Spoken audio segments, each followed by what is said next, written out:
मार्केटमध्ये किंवा online shopping करताना आपल्याला रेटिनॉल सिरम, नायासिनामाइड सिरम किंवा मग हायलोरॉनिक ॲसिड सिरम असे वेगवेगळे सिरम दिसत असतात. व्हिटॅमिन सी सिरम तर तुम्हाला माहिती आहे, पण ते खूप अंडररेटेड आहे असं मला वाटतं. कारण व्हिटॅमिन सी सिरम तुमच्या स्किन केअर रुटीनमध्ये असलं तरीसुद्धा मला असं वाटतं ते स्किन केअर रुटीन पूर्ण होऊ शकतं. कारण अनइव्हन स्किनसाठी आणि स्किन ब्राईट होण्यासाठी, पिगमेंटेशन असेल यासाठी व्हिटॅमिन सी सिरम हे नेसेसरी असतं. आता कुठले प्रॉडक्ट वापरायचे, कुठले ब्रँड वापरायचे हे मी वापरल्यानंतर तुम्हाला सांगत असतेच. पण आजच्या व्हिडिओमध्ये मी सांगणार आहे ते म्हणजे व्हिटॅमिन सी सिरम घरच्या घरी कसं बनवायचं आणि व्हिटॅमिन सीचा मास्क तो कसा बनवायचा, तो कधी लावायचा आणि त्यानंतर काय भन्नाट रिझल्ट येतात, हे सगळं मला आज व्हिडिओमध्ये कळणार आहे. तेव्हा व्हिडिओ आता शेवटपर्यंत बघत राहा. नमस्कार मंडळी, मी स्मिता शिवाळे आणि आपल्या यूट्यूब चॅनलमध्ये पुन्हा एकदा सगळ्यांचं अगदी मनापासून स्वागत आहे. DIY रेमेडीज करून किंवा मग वेगवेगळ्या एक्सपर्टचे सल्ले ऐकून आपण छानपैकी ग्रो होतोय आणि ग्लो होतोय. आपली फॅमिली मस्त व्हायला लागलेली आहे.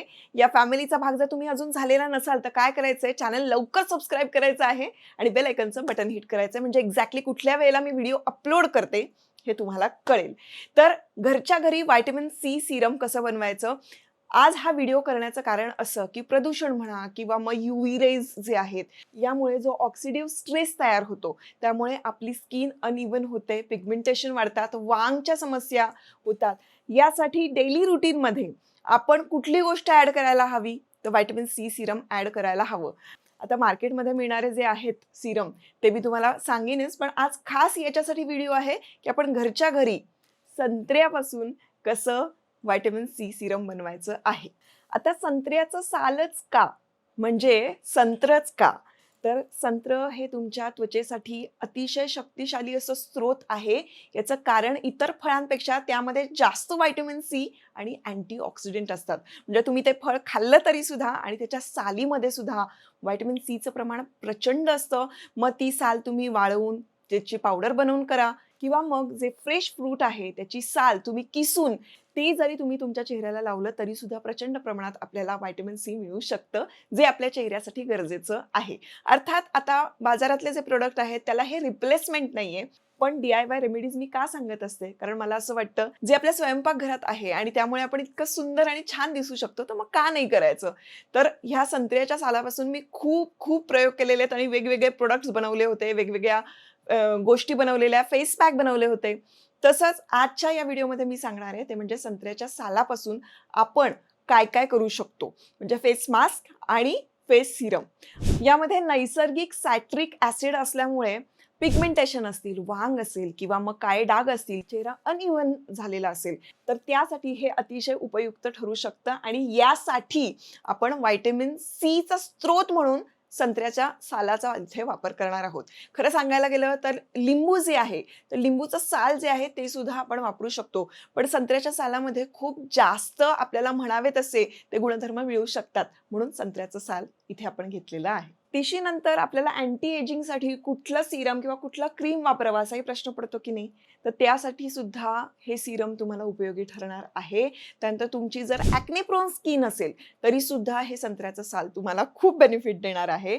आणि सगळ्यात महत्त्वाची गोष्ट, चेहऱ्यावरचं जे ऑइल सिक्रेशन असतं, बऱ्याचदा काय होतं की पिरियड्सच्या आधी आपल्या चेहऱ्यावर मुरूम यायला लागतात. याचं कारण हे आहे की हार्मोनल इम्बॅलन्स होतो आणि त्यामुळे आपली त्वचा जी आहे ना ती तेल जास्त स्त्रव देते, म्हणजे त्याचे पोर्स आहेत ते ओपन होतात आणि त्यातून जास्तीत जास्त तेल बाहेर येतं आणि त्यामुळे तिथे पिंपल्स येण्याची शक्यता जास्त होते, म्हणजे ॲक्ने प्रोन स्किन त्यावेळेला असते. आणि अशा वेळेला जर का तुम्ही हा मास्क लावला तर तो फायदेशीर ठरू शकतो. म्हणजे मी अगदी आवर्जून सांगेन की पिरियड्सच्या आधी आणि थोडंसं नंतर आवर्जून हा जो मी सांगणार आहे तो संत्र्याच्या सालीचा मास्क तुम्ही नक्की वापरून बघा आणि तुम्हाला कळेल की यावेळेला जरा पिंपल्स येणं कमी झालेलं आहे. आता हे संत्र्याचं साल वापरायचं कसं, इथून सुरुवात करूया. त्यामध्ये कुठले इन्ग्रेडियंट्स घालायचे हे मी सांगणार आहे. सगळ्यात आधी आपण काय करायचं आहे की संत्र्याचं साल हे काढून घ्यायचं छानपैकी.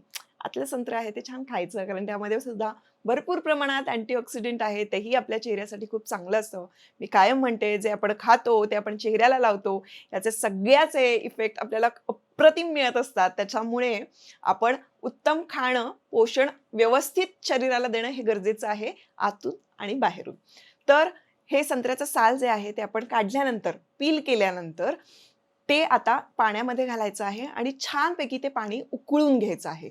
त्याला एक उकळी आल्यानंतर ते पाणी थंड होईपर्यंत ठेवायचं आणि ते सगळं जे मिश्रण आहे, थोडंसं पाणी आणि संत्र्याचं साल हे सगळं आपल्याला आता मिक्सरमधून काढायचं आहे.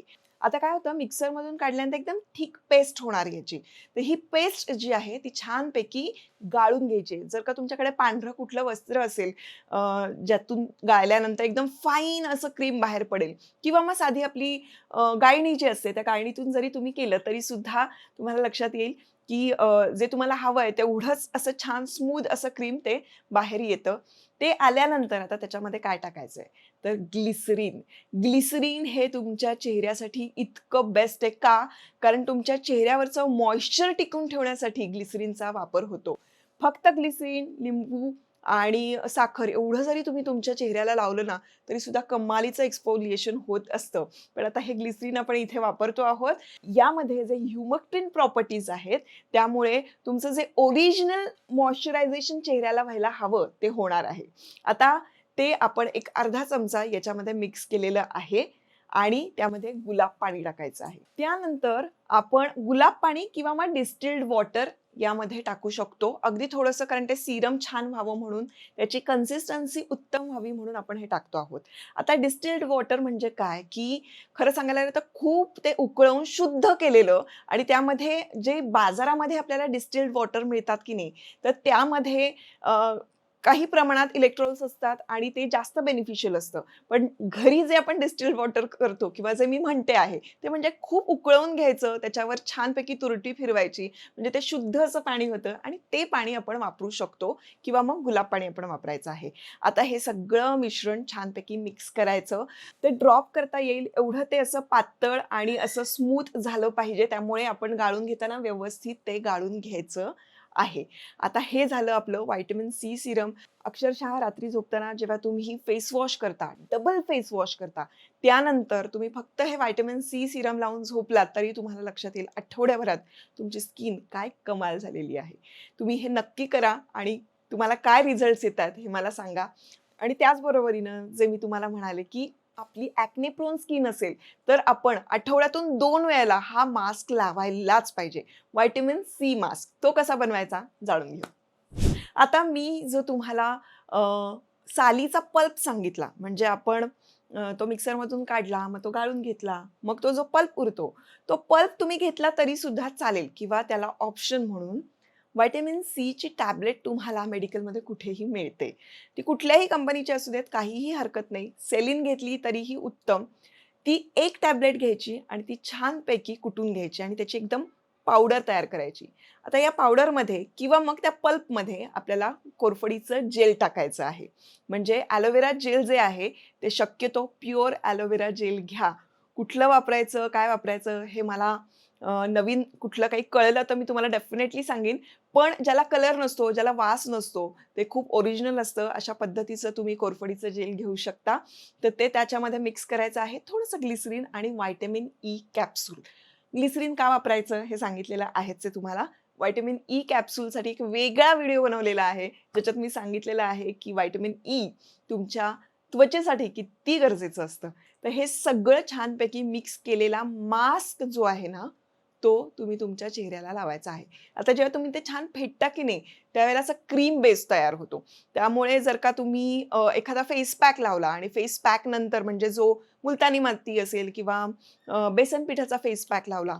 तो फेस पॅक लावल्यानंतर जर का तुम्ही मसाज करून हा फेस पॅक सारखा ठेवला आणि एक 15-20 मिनिटांनी हा धुतला, तर तुम्हाला लक्षात येईल तुमची स्किन अफलातून झालेली आहे.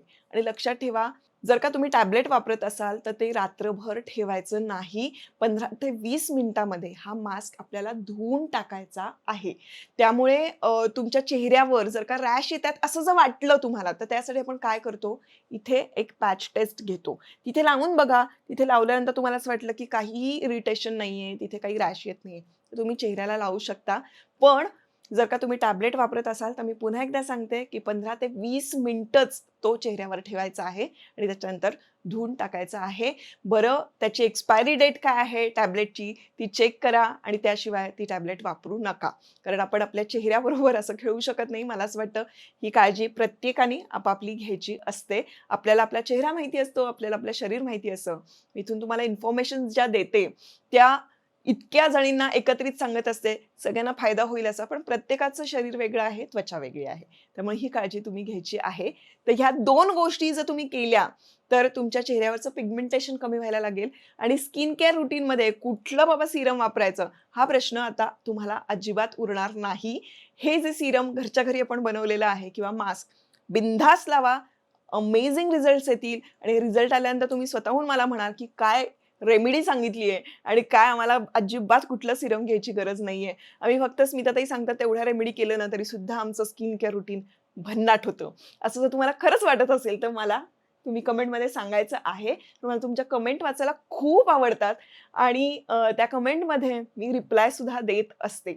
हा व्हिडिओ आवडला असेल तर काय करायचं? मैत्रिणींबरोबर सुद्धा शेअर करायचा. भेटूया आता पुढच्या व्हिडिओमध्ये.